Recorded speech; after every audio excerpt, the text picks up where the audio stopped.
This is Abe Friedtanzer from Awards Buzz. So excited to be speaking with Joel Edgerton and Jennifer Connelly about Dark Matter. How are you both doing today? Great, Very thanks. good. How are Thanks, Abe. you? Good. Can you tell me, do you believe in parallel universes?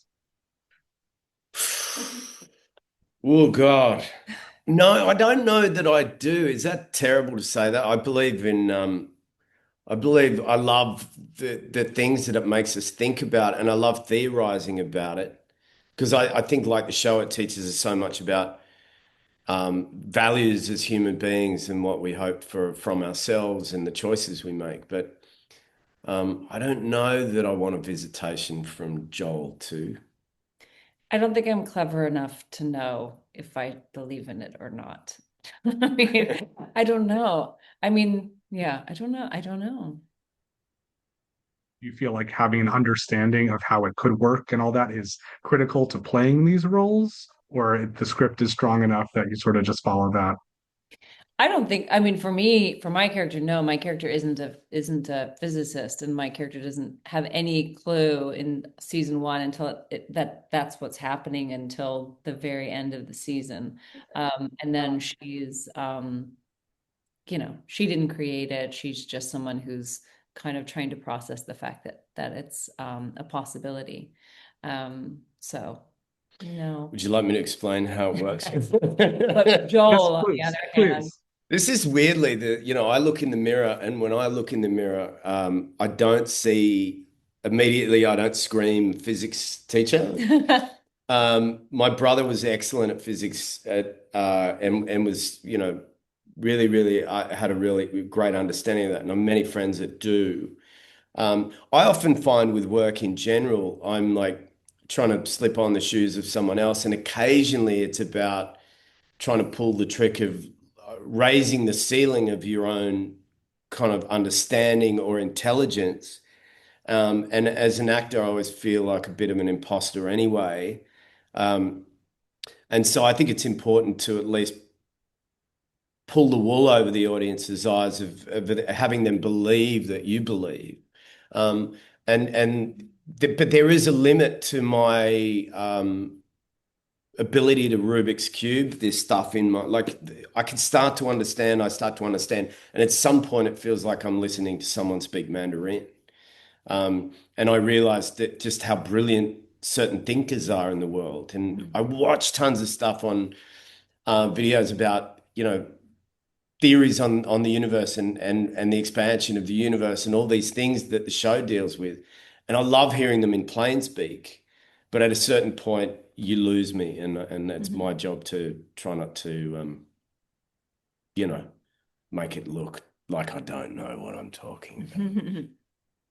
Well, there's also certain versions that are a little more clueless than others about what's going on. And for you, Jennifer, I find it interesting that you said your character because you're playing so many different versions of the character. And I wonder if you identify most or feel like the one we first see is the prime version, or do you feel like you're able to attach more to certain other versions of her that we meet? I feel like she's the prime version, and it's probably also, compounded by the fact that we're shooting season two now, and I'm spending a lot of time with that version primarily. Um, and So yeah, I do. I mean, even in season one, I'm mostly with Daniela one. A lot of the other versions of Daniela, we just get glimpses of her. And there's really only one other version that we spend, a decent amount of time with. Um, so yeah, I mean, I loved that version of Daniela too, and that was really interesting to play. I like those. I loved that storyline, but it was a very contained storyline. Mm. Bill, do you have a favorite version of Jason? Well, I always felt affinity with my main Jason, my main, but there's a certain goodness inherent in him, and the audience is behind his purpose to get back to his family, and he's been wronged. If he were a country, he's the country that's been attacked. And Jason too is the aggressor in a way. He's the offender. And I started to realize on set, some of the younger PAs were talking about, having a poll on were you Team Jason 1 or Team Jason 2? And I think there's just an inevitable enjoyment of characters who act outside the sort of moral compass. You know, his moral compass is a little bit. So there's an enjoyment for me in the playing of Jason too, of going, when am I going to get discovered? But yeah, my affinity is always with the guy that's been wronged, I think. I think also towards the end of the season, we get this moment where we realize that it's not just Jason 1, not just Jason 2. There's so much more to it. And that scene, especially, trying to drive away is so visually trippy. What was it like to shoot? Like, how were you involved in the shoot of that? And did you have a chance to watch it? And what was it like for you?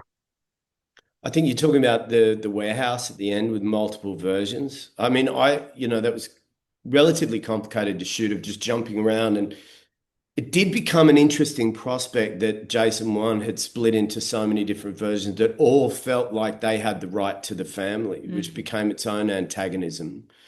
Um, and season 2 and end of season 1, a little bit in season 2, we're dealing with the encounters with various Jasons who really do believe they're the prime person that just sort of missed the boat with the family, which I find very fascinating. So how do you can push Jason 2 aside as a bad guy, but how do you push aside any of the other split offs of Jason 1 without having some empathy for their loss?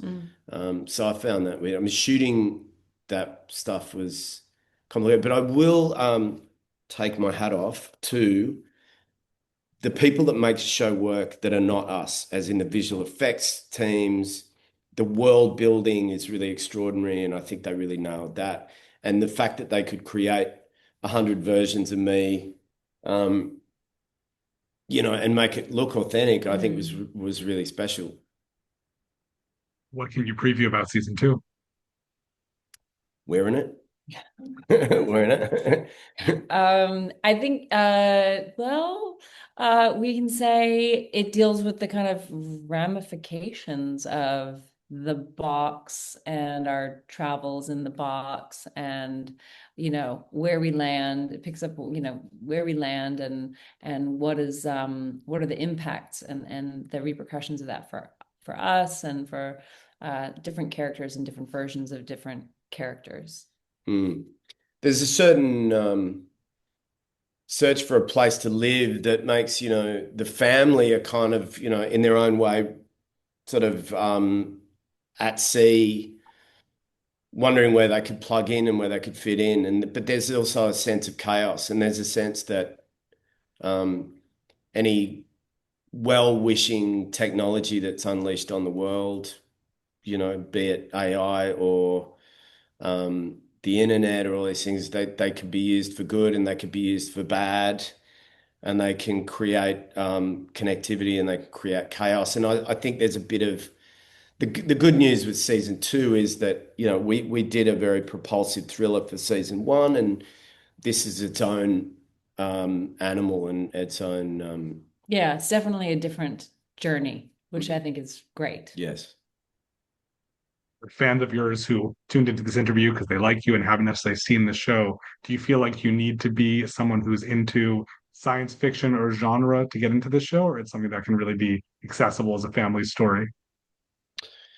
I think all good stories, whether they're big and they have asteroids in them, or whether they're set on another planet, or they're just set on planet Earth, only work because of our investment in human beings and their relationships with each other. And generally, that has to do with connectivity with family or love, the two big ones. And when you have that, the backdrop, I think, is somewhat by the by. And the only thing that stops people from watching stories that they could connect with, if they say, look, I don't really like sci-fi, but it's a very human story. I mean, we had that with the movie Warrior. I think people were like, oh, I don't like people fighting each other. But at the core of that, again, it was about family separating and coming together. And I think those core values make any story worth watching, whatever the backdrop.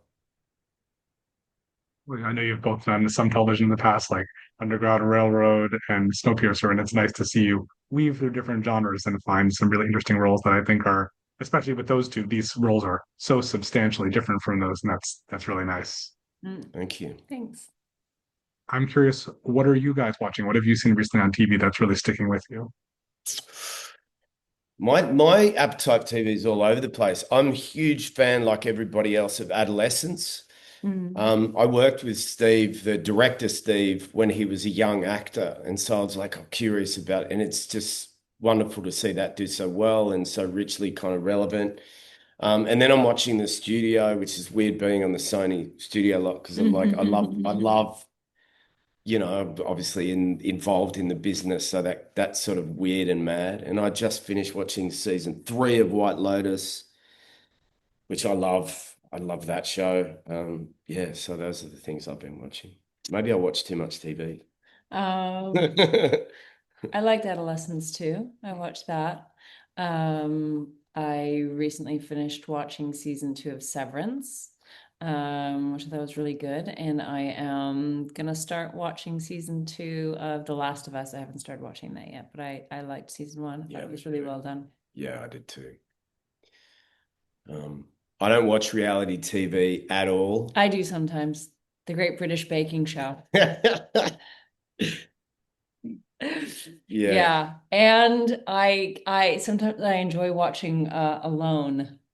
You know that show Alone? No. It's like a survival story Not Naked kind of and thing. Afraid. No, not Naked and Afraid. Alone. It's like you get dropped off in a remote place, you get your patch, and you can bring like 10 items, and you have to try and make it 100 days. Like that. The reason I don't watch reality TV is because the moment I'm in front of any TV of any kind, my eyeballs turn into those black and white swirls and I'm entranced and hours get wasted. So I literally don't turn on my TV unless I feel like I have to just. Hear the possum on Fantastic Mr. Pop? Yeah. Yes. I watch a lot of documentaries actually. Yeah.